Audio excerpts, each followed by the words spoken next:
Oke, Assalamualaikum warahmatullahi wabarakatuh. Waalaikumsalam warahmatullahi wabarakatuh. Oke, terima kasih untuk anak-anak yang sudah hadir hari ini. Baik, kita hari ini mau melanjutkan materi tentang sintesis protein ya, yang kemarin sempat kita bahas sedikit.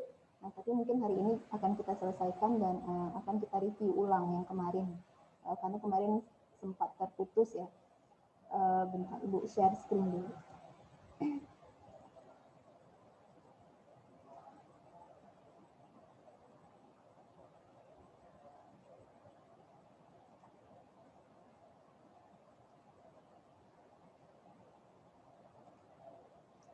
Oke.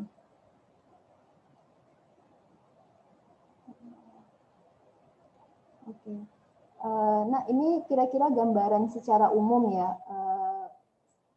keseluruhan dari proses sintesis protein. Walaupun kalau kalian lihat di modul atau di buku yang udah kalian dapat, nah prosesnya sebenarnya cuma dua. Yang pertama adalah transkripsi, yang kedua adalah translasi. Nah, jadi kan kemarin kita sepakati bahwa DNA ini kan adalah bank data kehidupan.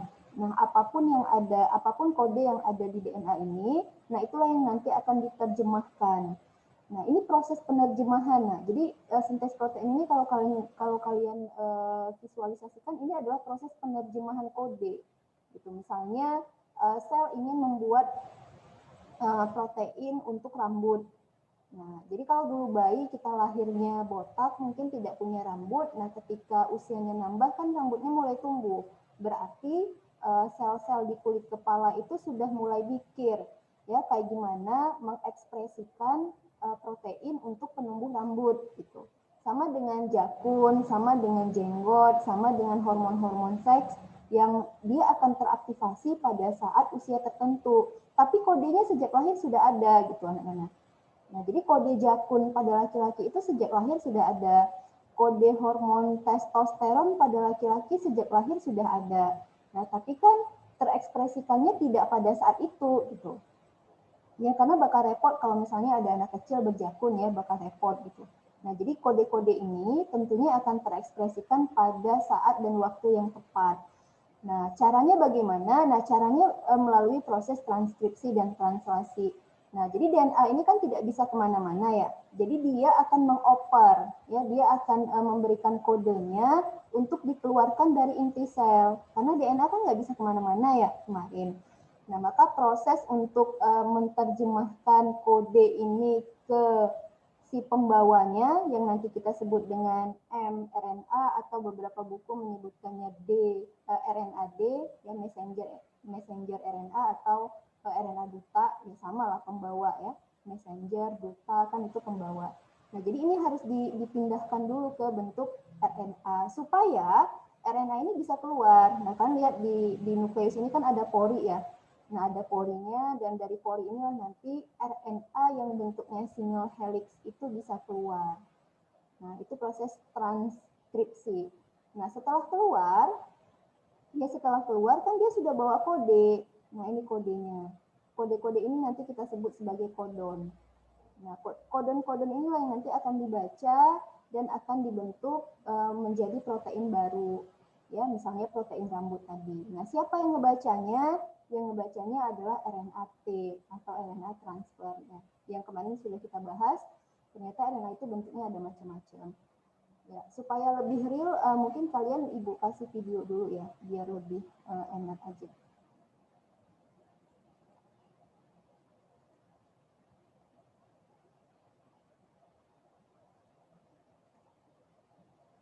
Kelihatan nggak videonya? Kelihatan, Miss.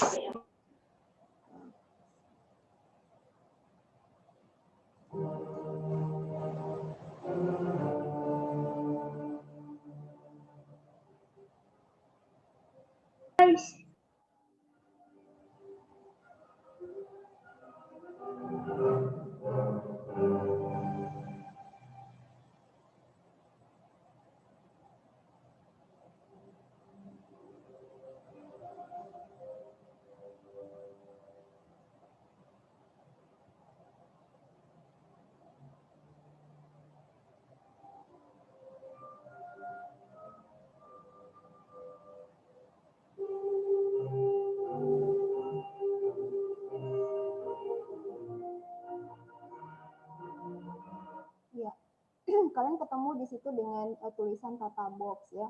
Nah, tata box itu adalah penanda di mana start dari kode yang akan ingin diterjemahkan. Jadi kenapa namanya tata box?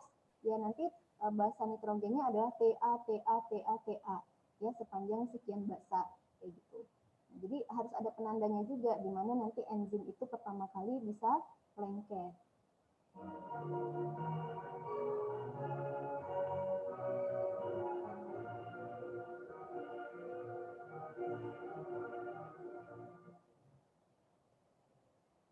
Ya, kalian mulai lihat sudah mulai kedatangan enzim ya.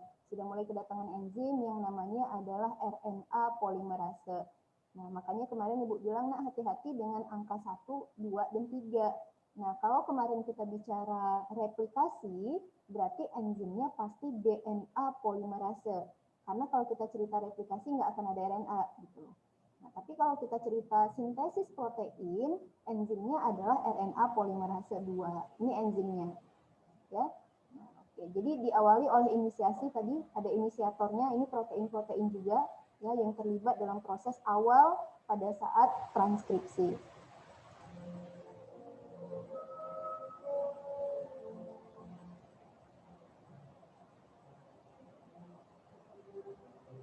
Nah, itu yang dipasang, yang dipasang itu adalah pasangannya. Nah, jadi yang diterjemahkan kan kalau kalian lihat di sini adalah rantai yang bawah. Ya, nggak kedua-duanya, rantai yang bawah. Nanti suatu saat bisa saja rantai yang atas. Jadi tergantung kebutuhan. Misalnya pada saat itu laki-lakinya sudah berumur 17 tahun. Nah, berarti kan sudah mulai tumbuh jakun dan sebagainya. Kebetulan kodenya ada di bawah. Maka yang bawah lah yang akan ditranskrip. Gitu. Nah, jadi nggak mesti yang bawah. Kadang-kadang bisa saja yang di atas. Kayak begitu. Nah, maka ini kalau di sini T, pasti di sini A. Gitu. Kalau di sini A, di sini bukan T, nah, karena RNA tidak pernah punya T. Nah, itu hati-hati. Jadi kalau di sini ada basanya adenin, maka di sini adalah urasil. Ya, pengganti T adalah U di RNA. Ini akan diterjemahkan, terus dipasang, terus ya, sampai batas tertentu.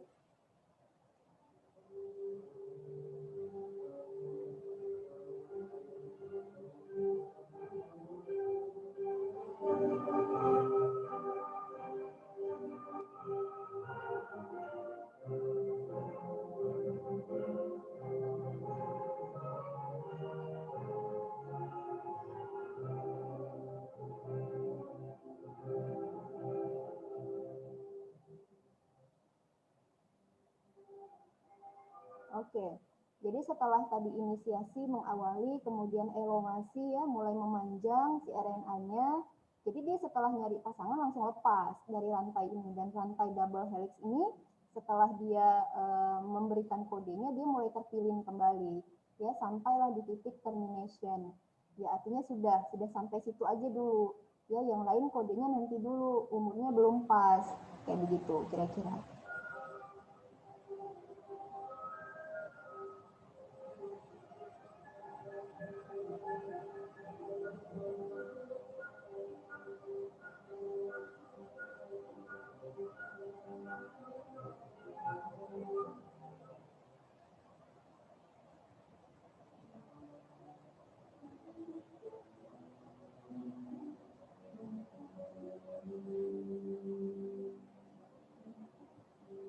Oke, nah ini adalah mRNA ya, atau biasa disebut dengan pre.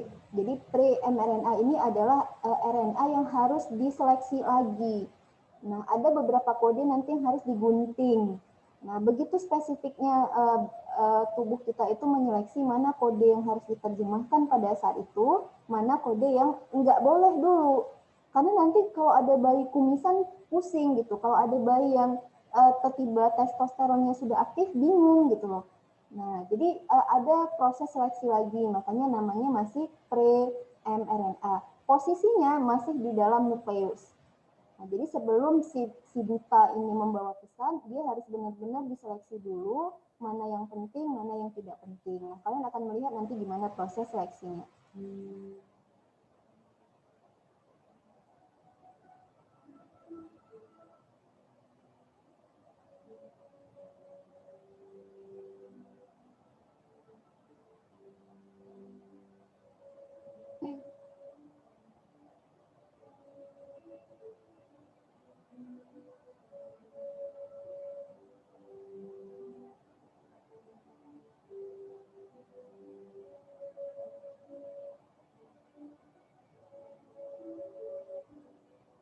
Iya, kalian lihat ada yang ditambahin ya di ujung 5 dan di ujung 3. Nah, ini kayak penjelasan minggu lalu. Jadi di ujung 5 itu ditambahin GTP, di ujung 3 itu ditambahin ekor poli A. Nah, ini sebagai penanda saja supaya rantai ini tidak dimakan oleh lisosom. Ya, karena lisosom itu sensitif sekali terhadap benda asing. Maka dikasih KTP, dikasih tanda pengenal di depan dan di belakang.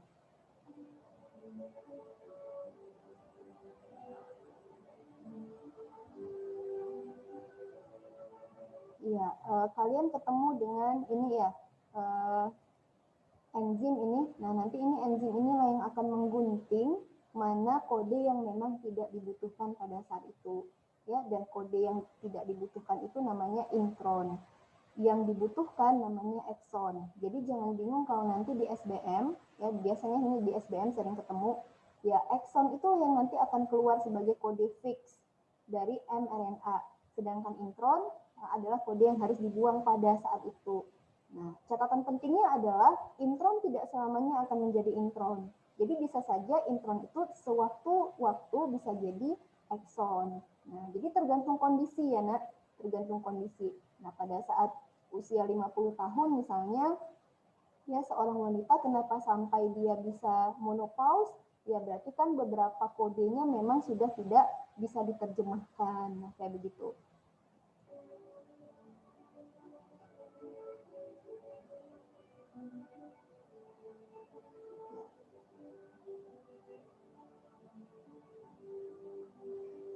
Digunting lagi.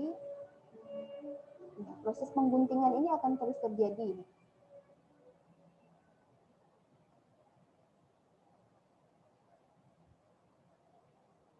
Oke. Maka setelah selesai menggunting ya, enzim spliosom tadi selesai menggunting-gunting intron, nah maka itu adalah mRNA yang sudah boleh keluar dari nukleus.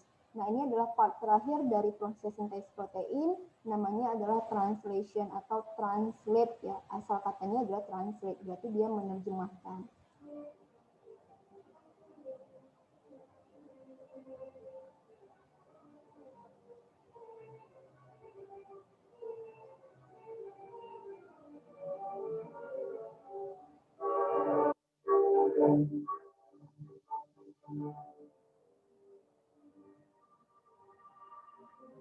Oke. Ya, jadi tadi kalian lihat ya di sini. Nah, ini adalah RNA T yang kemarin kita bicarakan. Nah, kok bentuknya aneh ya? Oh iya, bentuknya ini sudah terpilin-pilin. Nah, jadi ini bentuk 3 dimensi dari RNA T. Dan RNA T ini sudah punya di ujungnya pasangan ya yang sesuai dengan kodon. Jadi ini bacanya nanti 33. Ya, 33. Jadi kalau di sini ada A, maka si RNA T ini akan membawa kode U. Ya, yang di atasnya sudah ada asam amino yang sesuai. Sesuai sama siapa, Nak? Sesuai sama kodonnya. Nah, jadi nanti di soal kalian tuh akan disajikan misalnya RNA N-nya membawa kodon AAA. Maka apa nama proteinnya? Ya, yang lengket di ujung ini. Nanti kalian biasanya dikasih soal dalam bentuk tabel. Nah, maka protein ini akan menyesuaikan dengan kodonnya. Itu tidak perlu dihafal ya, Nak. Jadi AAA misalnya proteinnya adalah lisin. Ya, AGA nanti proteinnya adalah triptofan. Nah, jadi macam-macam. Macam-macam nanti proteinnya, tapi sesuai dengan kodonnya. Ya, ini yang pasangan kodon ini adalah antikodon. Jadi dia biar tahu aja masanginnya di mana gitu. Ya, si tRNA ini masanginnya di mana, kan dia nggak punya mata ya. Jadi biar dia tahu masanginnya di kodon yang mana, jangan sampai salah kayak gitu.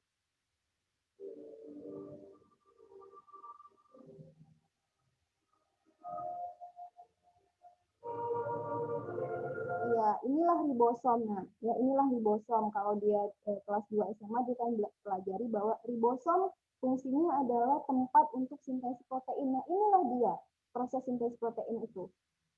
Nah, inilah ribosom. Jadi ribosomnya ada yang gede, ada yang kecil. Harus dilengkapi dia dulu. Ya, harus ada dia gitu proses ini.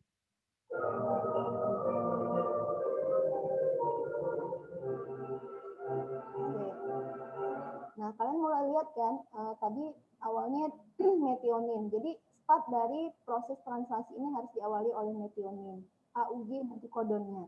Nah, maka si RNA-T ini dan ribosom ini pertama kali harus memang lengket di kode AUG ya dengan asam amino metionin. Nah, jadi kalau dia udah metioninnya di tengah ya dia akan lengketnya di tengah. Nah, maka tidak harus nanti sintesis protein ini diawali dari ujung. Bisa saja di tengah, tergantung di mana kode AUG itu ada. Nah, sama kayak tadi, inisiatornya harus metionin. Inisiatornya itu harus AUG. Nah, barulah datang temennya yang lain ngelanjut. Nah, sampai nanti ini jadinya panjang.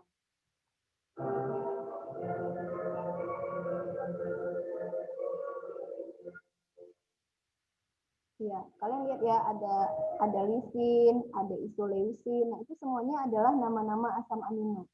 Ya, nama-nama asam amino yang nanti kalau sudah digabung, asam aminonya akan jadi protein gitu ya. Protein rambut, protein kuku, protein hormon dan seterusnya.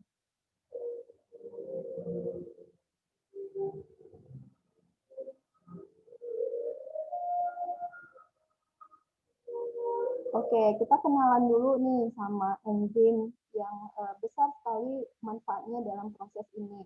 Ya, namanya enzim aminoasid tRNA sintetase. Tidak perlu dihafal ya. Nah, jadi konsepnya sama dengan enzim-enzim yang kita pelajari sebelumnya. Nanti dia mempercepat saja, mempercepat pertemuan antara RNA-T ya yang bawa-bawa tadi dengan asam amino yang berterbangan di sekitar sitoplasma ini. Ya, jadi dia mempermudah mencari saja kayak mak comblang ya, mempermudah mempertemukan si tRNA dengan asam amino yang cocok. Ya, begitu. Kalau tanpa dia bisa nggak? Bisa, tapi prosesnya tentu akan sangat lama.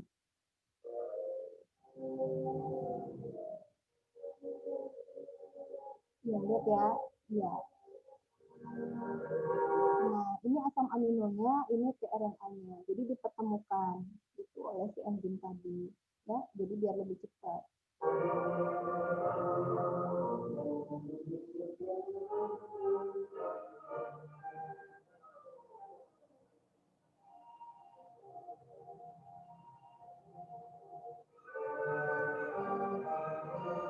Oke, sama kayak proses proses transkripsi, maka translasi juga harus ada termination.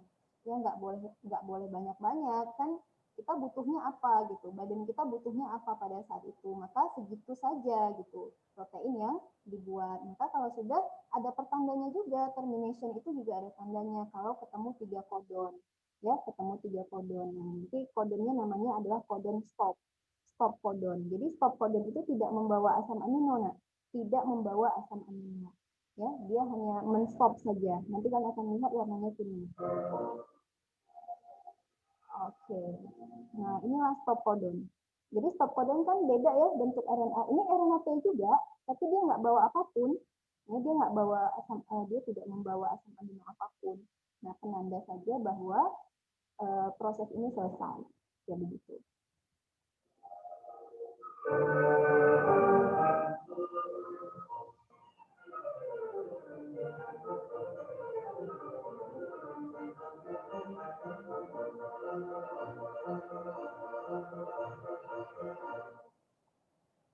Oke.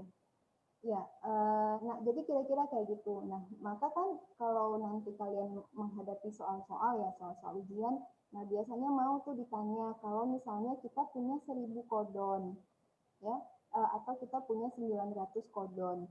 Nah, kira-kira akan ada berapa asam amino? Ya, boleh di-unmute. Kalau kita punya 900 kodon, nah kira-kira pada saat translasi itu akan jadi berapa asam amino? Nah, ya, boleh di-unmute. Silahkan. 300 asam amino, Bu.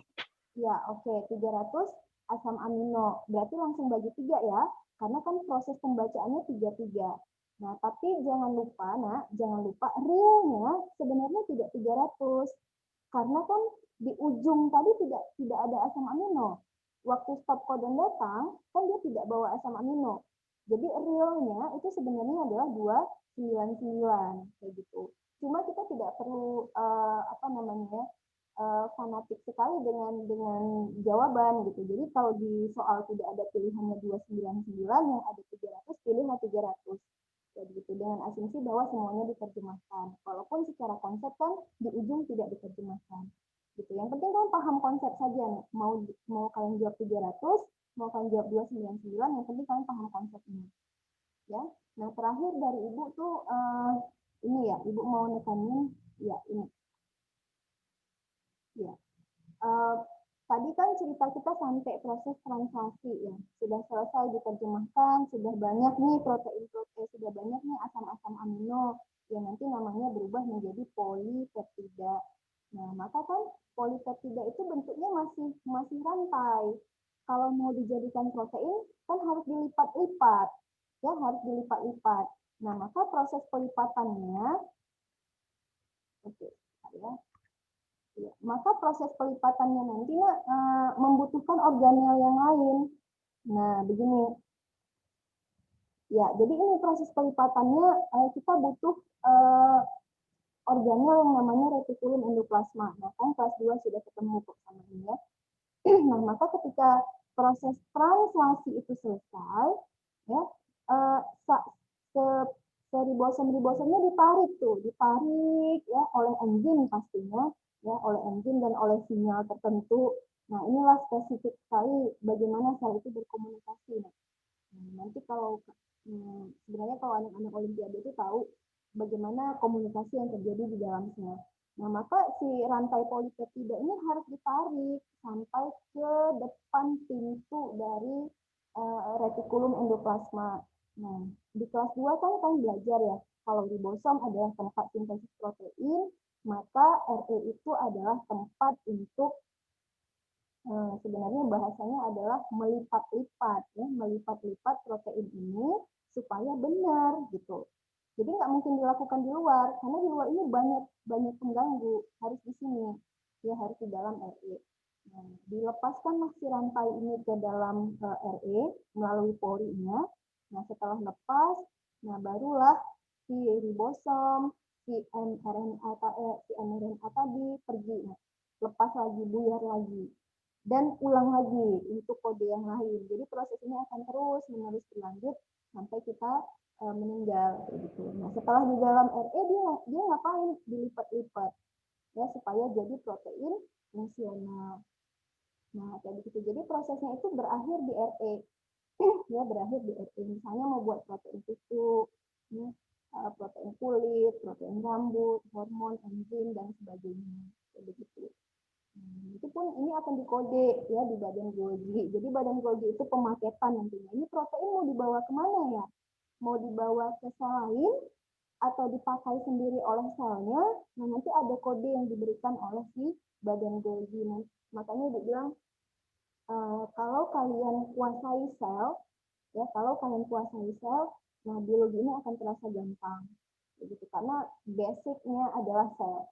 Jadi basic dari ilmu biologi ini adalah sel, biologi sel. Nah, jadi kira-kira seperti itu, nak. Proses sintesis protein kita selesai. Oh, satu lagi nih, Ibu mau ngenalin satu lagi ya. Jadi kan bentuk protein kita tuh tadi masih kayak gini ya, rantai polipeptida. Dia harus dilipat-lipat, nah harus dilipat-lipat. Misalnya kita pengen ngebuat ini protein hemoglobin. Ya, ini strukturnya sudah tersier, sudah terdiri dari beberapa gulungan protein. Nah, ini baru fungsional. Nah, ini hemoglobin, protein hemoglobin. Jadi bentuknya harus kayak gini. Kalau salah lipat nggak akan berfungsi. Nah, maka terjadilah penyakit, misalnya anemia sel sabit, hemofili, dan jenis-jenis penyakit darah yang lainnya. Kalau si protein hemoglobin ini salah lipat atau salah kode, dan begitu. Jadi ribet. Ini efeknya akan fatal sekali ya ke dalam fungsional tubuh kalau ini salah nih. Kalau ini salah, nah, maka bersyukur sekali kita punya sistem yang begitu teratur di dalam sel itu sehingga mengakibatkan tubuh kita sampai sekarang itu masih sehat, tidak ada penyakit yang aneh-aneh. Itu sebenarnya adalah controlling dari mekanisme sel yang ada di dalam tubuh kita. Dan yang terakhir, Nah, Ibu mau ngenalin kaperonin, ini nggak pernah sih, sejauh ini nggak pernah muncul di soal.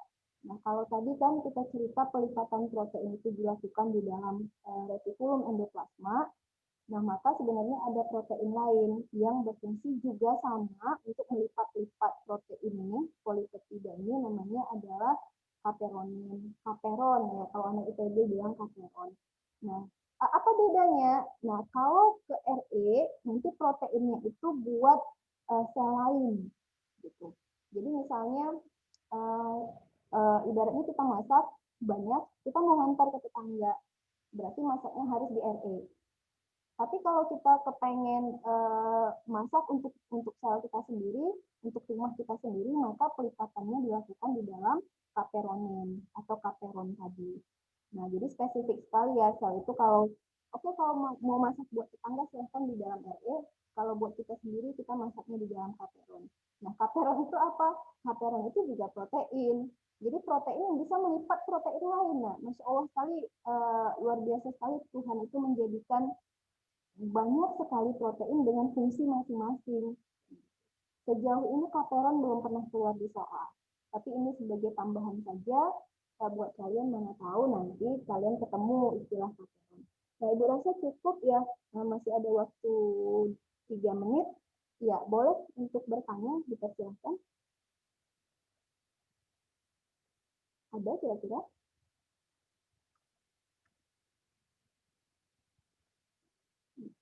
Ada yang bertanya? Atau kalau ngerasa materi ini agak berat ya? Ibu tidak nyuruh kalian menghafal ya, Nak? Tidak harus kalian hafal. Nanti akan ditanya juga apa asam amino untuk AUG, enggak, atau apa nama enzim untuk proses transkripsi, enggak. Tapi lebih ke daya analisis nantinya ketika akan disajikan gambar, grafik, skema, dan seterusnya. Nah, ada mungkin kasus-kasus yang ingin kalian tanyakan? Belum kepikiran? Kalau sampai sekarang kulitnya masih mungkin bentuknya agak kurang bagus ya, masih bersisik, atau rambutnya kok bercabang, atau yang cowok mungkin sampai sekarang kok belum ada jakunnya, nah maka bisa jadi itu kesalahan pada saat sintesis protein. Jadi hal-hal yang seperti itu ya, maka kode-kode tadi tidak boleh salah diterjemahkan. Kalau salah satu saja, ya salah satu saja, itu kayak orang anemia sel sabit, itu salah satu saja mentranslate kode tadi, maka hemoglobinnya sudah tidak berfungsi. Sel darah merahnya sudah cacat. Gitu. Jadi fatal sekali akibatnya. Nah, kira-kira seperti itu anak-anak. Ada yang ingin ditanyakan? Belum kepikiran kali ya? Oke. Kalau belum kepikiran, boleh nanti pas kepikiran, boleh dijawab seperti biasa. Karena waktu kita sudah habis, Ibu ucapkan terima kasih untuk anak-anak yang sudah hadir. Tetap semangat belajar ya. Walaupun kita nggak tahu di sampai kapan pandemi ini akan berakhir, yang jelas hidup kita harus tetap berlanjut. Kalian akan tetap menghadapi SBMPTN, maka persiapkan diri dengan baik. Terima kasih. Ibu tutup dengan Assalamualaikum warahmatullahi wabarakatuh. Waalaikumsalam warahmatullahi wabarakatuh.